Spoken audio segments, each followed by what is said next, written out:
So in this video, I'm going to be teaching you how to find the general solution of another homogeneous linear constant coefficient second order differential equation.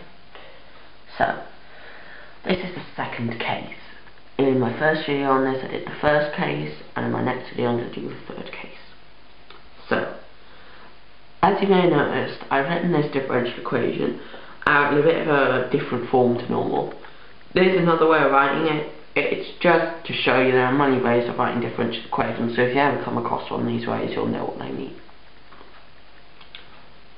Okay, so now I'm going to find the auxiliary equation. Now, because there are two primes here, it's going to be lambda to the power of 2, lambda squared, minus 6y 1 prime, so it's going to be lambda to the 1, or just lambda, plus 9y and the 0 prime, so it's lambda to the 0, or just 1, so plus 9 equals 0. Now that explanation is not mathematically correct, but it's a nice way of thinking about it, and it might help you remember the auxiliary equation. Might work for you, works for me. So, this factorizes using factorization stuff that you'll know, to lambda minus 3 times lambda minus 3 equals 0, or lambda minus 3 squared equals 0, giving the single solution lambda equals 3.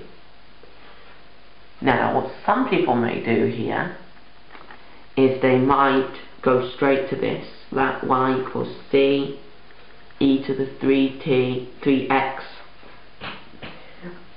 plus d e to the 3x. Again, I can't stress this enough, but it's not right. Because these are the same, there is an extra factor at play here, which is an x.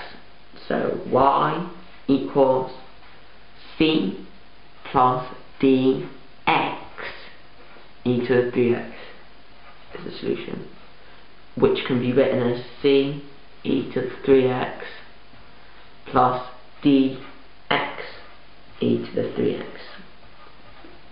Now that is key, that is very important. Okay,